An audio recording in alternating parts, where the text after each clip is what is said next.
आज वर्ष 2026 की 1 जनवरी को जनता इंटर कॉलेज झिझोनी बुढेरा के शैक्षिक भ्रमण का कारवां चल पड़ा है उत्तराखंड राज्य के रुद्रप्रयाग जिले व प्रकृति की गोद में स्थित कार्तिक स्वामी मंदिर की ओर।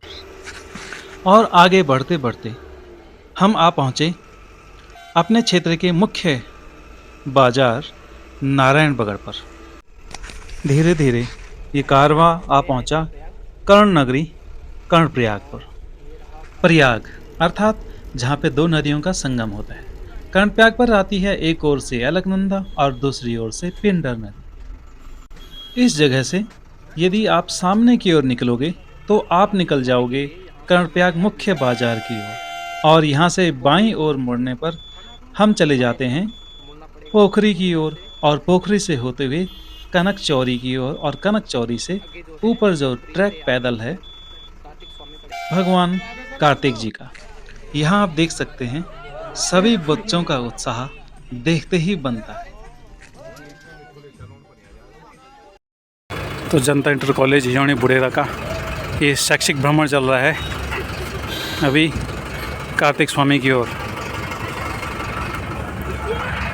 और हम अभी पहुँचे हैं कहाँ पे कर्णप्रयाग पे ही हैं। तो यहाँ से हम पोखरी ओर जाना है। पोखरी यहाँ से 28 किलोमीटर। बच्चों द्वारा भजन गाया जा रहा है, बड़े प्यारे प्यारे भजन। ये है सरमोला गांव, और इससे पहले था खाल, जहाँ से कि बांस के पेड़ों का वाला जंगल शुरू हो गया था, वरना ज़्यादातर यहाँ पे क्या है चीड़ के पेड़ों वाला जंगल है। तो ये सरमोला यहाँ से गांव शुरू हो गया। इधर बच्चे अपना गाना लगाने पर, गढ़वाली गाना इनका लगा है। तो हम पहुँच चुके हैं पोखरी मार्केट पे। ये है भैरवधार।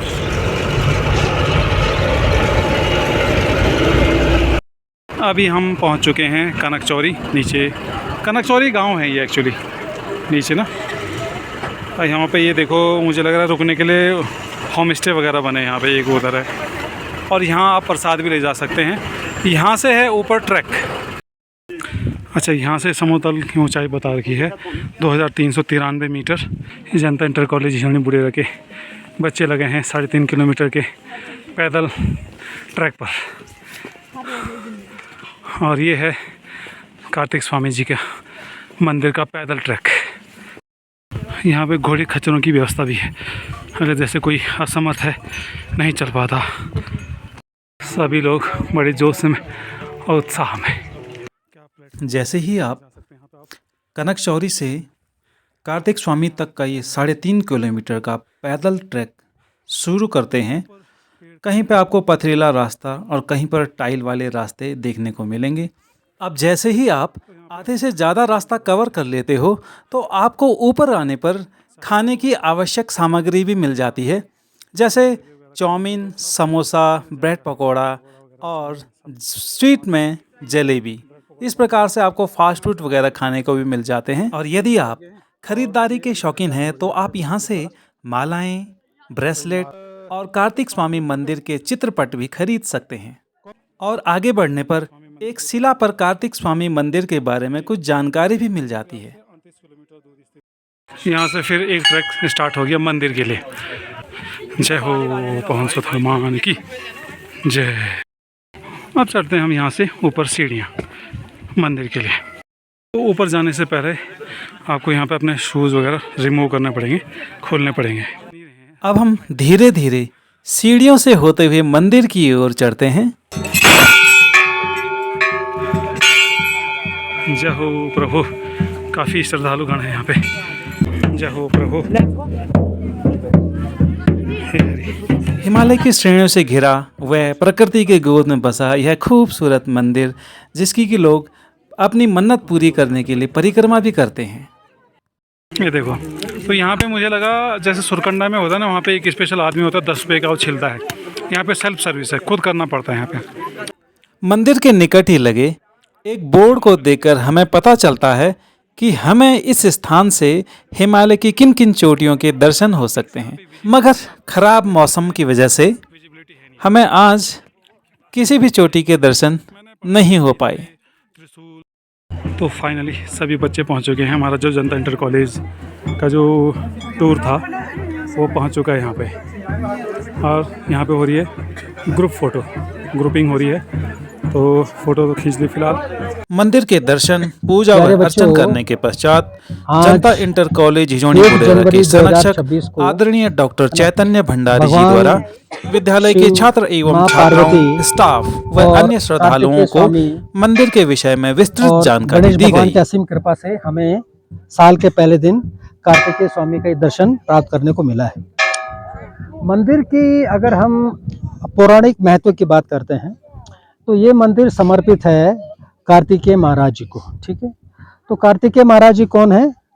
कार्तिकेय महाराज जी हैं भगवान शिव और माँ पार्वती के ज्येष्ठ पुत्र, और उनके कनिष्ठ पुत्र हैं गणेश जी। ओके, तो कथा यूँ आती है, कथा इस प्रकार की आती है कि अभी एक समय ऐसा आ गया है, वो समय है जब माँ सती ने अपने प्राणों की आहुति दे दी है। ठीक है, और उसके बाद शिव जो है वन को गमन हो गए हैं, और वहाँ पर बीच में पूरे तीनों लोकों में एक राक्षस है जिसका नाम था ताड़कासुर। ताड़कासुर ने पूरा कोहराम मचा रखा हुआ है कि अब ताड़कासुर ने जो है ब्रह्मा जी से ये वरदान लिया कि वो अमर रहने का वरदान लेना चाहता था, लेकिन उसने बोला, ब्रह्मा जी ने कहा भाई अमर तो हो नहीं सकता कोई, तो उनको बोला ठीक है मुझे ये वरदान दो कि मैं केवल शिवजी के पुत्र के हाथों ही मरूं। उसे पता है शिवजी ने तो अभी माँ सती जो है चली गई हैं और शिवजी ने कभी विवाह करना नहीं है, वो जो है धुने रमा के बैठ गए हैं, और इस प्रकार से मेरा मैं कभी मरूंगा नहीं, और वो आतंक मचाता रहा, उसने तीनों लोगों पर कब्जा कर दिया। उसके बाद सभी लोग ब्रह्मा जी के साथ में विष्णु भगवान के पास जाते हैं और बोलते हैं भाई क्या होगा। उसके बाद फिर वो किस प्रकार से आते हैं कि फिर सभी देवता लोग आते हैं, वो कहते हैं कि भगवान शिव आप किसी प्रकार से हमारा उद्धार कीजिए। तो इस प्रकार से तब फिर माँ पार्वती, वो जो सती माँ है वही माँ पार्वती बन के आती हैं, और किसी प्रकार से माँ पार्वती भगवान शिव को जीत लेती हैं अपने पति के रूप में, और तब उनके मिलन से कार्तिकेय का जन्म होता है। तो कार्तिकेय का जब जन्म हो रहा है तो कोई कार्तिकेय कोई भगवान शिव या कार्तिक या माँ पार्वती कुछ इस प्रकार से जन्म नहीं हो रहा है कि उनके सीधा गर्भ से निकल के आ रहे हैं, ये हमारी दिव्य शक्तियां हैं, है ना। तो तो पुराण हमें बताते हैं कि उनके तीसरे नेत्र से एक परम अग्नि ज्योति प्रभावित हो रही है उनके मिलन से, और वो अग्नि ज्योति को फिर स्वयं अग्निदेव धारण करते हैं, और इस प्रकार से उस अग्निदेव भी उस ज्योति को धारण करने में अक्षम रह पाते हैं, और उसके बाद वो माँ गंगा जी में उसको डालते हैं। ठीक है, तो माँ गंगा कहाँ से निकले तुम्हें पता है, उत्तरकाशी में अपना गोमुख से गंगोत्री से माँ गंगा निकली, उस गंगा में वो डालते हैं। वो सारी घटनाएं यहीं पे हो रही हैं, यहीं हो रही हैं। तो वहाँ पे डालने के बाद तब उस प्रकार से 6 कृतिकाएं निकलती हैं, यानी 6 बच्चे पैदा होते हैं। कितने बच्चे पैदा होते हैं? 6 बच्चे, 6 कृतिकाएं, 6 बहुत ही जो दिव्य शक्ति वाले बालक हो जाते हैं, और तब उन 6 बालकों से मिलकर जो है एक बालक का, एक दिव्य बालक का जन्म होता है। वो तीनों 6 के 6 इस प्रकार से मिलते हैं, उनका जन्म होता है, और उनको क्या कहते हैं? षण्मुखम। क्या कहते हैं? षण्मुखम, यानी 6 मुख वाला। बाद में उन्हें कोई स्कंद कहते हैं, और क्योंकि वो 6 कृतिकाओं से मिलके बने हैं तो इसलिए उनका एक नाम क्या बन जाता है? कार्तिकेय। तो कार्तिकेय नाम क्यों बनता है? क्योंकि 6 कृतिकाओं से मिलके उनका वो बने हैं, उनका जन्म हुआ है, तो इसलिए उनको कार्तिकेय कह देते हैं। षण्मुखम इसलिए कह देते हैं क्योंकि उनके 6 मुख हैं, है ना। और सुब्रमण्यम स्वामी भी उनको बोल देते हैं, और तमिलनाडु में और साउथ में तो इनको इतना ज़्यादा पूजा जाता है कि अन्य देवताओं से भी ज़्यादा इनको वहाँ पर कार्तिकेय के वहाँ पर पूजा की जाती है। तो इस प्रकार से जब कार्तिकेय, जब ताड़ासुर का पुराणों में कथा आती है कि ताड़ासुर का जब वध करना होता है, ताड़कासुर का वध करना होता है, तो माँ पार्वती उनको क्या देती है? अपनी एक दिव्य स्पेयर देती है उनको। स्पेयर क्या होता है? भाला होता है कि ठीक है, और वो जो भाला होता है उस भाले में ऐसा नहीं कोई साधारण भाला है, उसमें वो भाला और कोई नहीं, माँ आदि शक्ति ही है, माँ पार्वती ही है। तो वो अपना पूरी शक्तियाँ, अपनी तंत्र की पूरी शक्तियाँ, अपनी जितनी भी आदि शक्ति की जो शक्ति है वो उस भाले में चली जाती है। और उसके बाद पूरी वो कार्तिकेय को पूरे देवताओं का सेनापति घोषित कर दिया जाता है, और देवताओं के सेनापति के रूप में पूरे देवताओं के साथ वो युद्ध करने जाते हैं। और तब जाके ताड़कासुर को वो उनके उनके बिल्कुल नाभि में उसी भाले से मार डालते हैं। और इस प्रकार से वो कार्तिकेय और देवता उसके पूरे देवताओं के सेनापति के रूप में पूजित किए जाते हैं। तो कार्तिकेय जो एक प्रतीक है विक्ट्री का, कार्तिकेय किसका प्रतीक है? विजय का। यानी विजय, यानी अगर कार्तिकेय का आप स्मरण कर रहे हैं, कार्तिकेय जैसा हम यहाँ पे ध्यान कर रहे हैं, तो जाहिर सी बात है कि हमें वो विजय की शक्ति हमारे अंदर प्रभावित हो रही है। हमारे हिंदू धर्म में जितने भी धाम बने हुए हैं, वो धाम क्या है? वो ऊर्जा के पुंज होते हैं, ऊर्जा के पुंज होते हैं। अभी हम यहाँ पे खड़े हैं तो हमारे पैरों से वो ऊर्जा जा रही है, यहाँ के वातावरण में जो ऊर्जा है उस ऊर्जा को हम अपने अंदर सम ले रहे हैं, और किसी न किसी प्रकार से हम दिव्य हो रहे हैं। ठीक है, इसके बाद अब कथा आती है कि यहाँ ये मंदिर की स्थापना कैसे हुई। तो कहानियाँ हैं, हमारी लोक परंपराओं में ये कहानी आती है कि वो उस कहानी से तुम भली भांति परिचित होंगे कि जैसे भाइयों में राइवलरी होती है ना भाइयों में, इसी प्रकार से गणेश जी में और कार्तिकेय में ये राइवलरी हो रही है कि भाई माँ बाप की प्रथम पूजा कौन करेगा। या फिर ऐसा बोला जाता है कि जब भी हम पूजा करेंगे तो सबसे पहला पूजित होने का स्थान किसको मिलेगा। तो भगवान शिव कहते हैं कि ठीक है भाई, ऐसा है, तुम दोनों में से जो ब्रह्मांड का सर्वप्रथम चक्कर लगा के मेरे पास आएगा, उसको देवताओं में सर्वप्रथम पूजनीय होने का, सर्वप्रथम पूजा प्राप्त करने का गौरव प्राप्त होगा।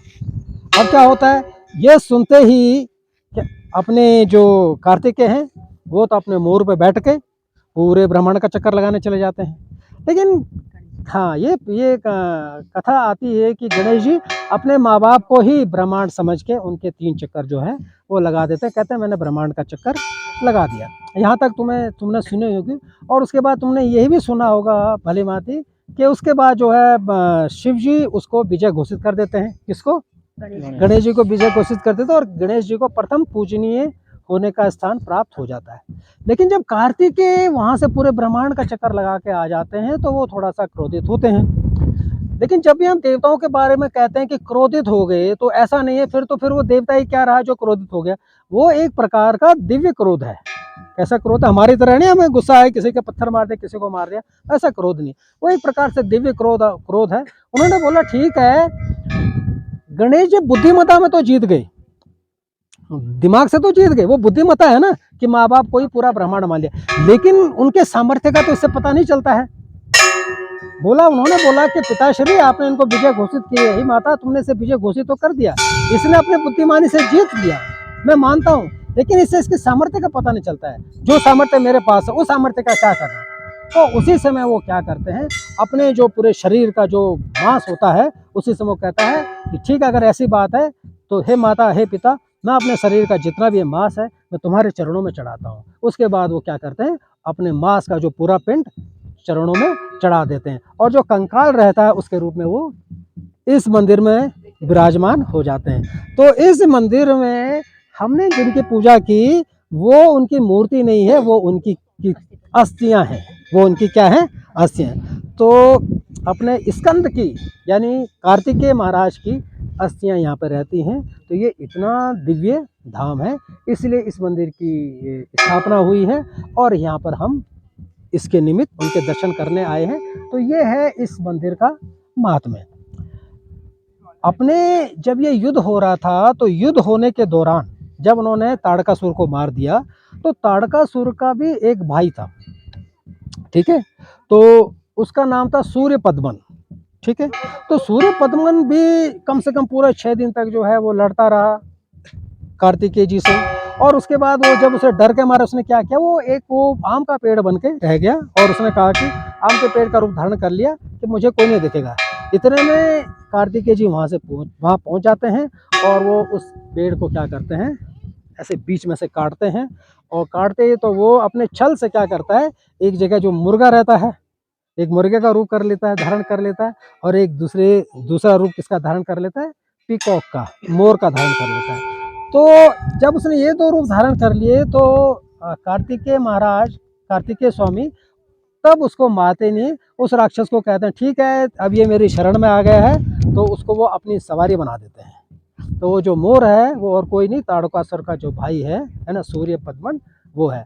और फिर उनका जो, उन्हीं का जो दूसरा रूप है जो मुर्गा है, वो उसको अपने झंडे के ऊपर लगा देते हैं, है ना। तो ये जो तुम यहाँ पे मोर देख रहे हो, ये उसी का ही प्रतीक है। तो भगवान कार्तिकेय स्वामी की जो पूजा होती है वो सबसे ज़्यादा कहाँ पर होती है, अपने साउथ में सबसे ज़्यादा, क्योंकि चेन्नई में मैं रहा हूँ, तमिलनाडु और पूरे केरला का एरिया मैंने देखा है, तो वहाँ से लेकर श्रीलंका तक बहुत ज़्यादा ये इनकी पूजा होती है। यहाँ तक कि तुम जाओगे पूरा मिडल मिडल जो सेंट्रल एशिया है, सेंट्रल एशिया में भी उनकी पूजा होती है। तो उस ज़माने में तब लोक परंपरा में यह आता था कि स्कंद, तो जैसे जो सिकंदर बना है वो भी मतलब जैसे स्कंद प्रतीक होता था बहादुरी का, वीरता का, विजय का। तो उसी स्कंद से जैसे वो ऐसा वर्णन आता है कि जो हम सिकंदर बोलते हैं, तो सिकंदर भी इसी के निमित्त में उनको कहा गया है, ऐसा इतिहासकारों का मानना है।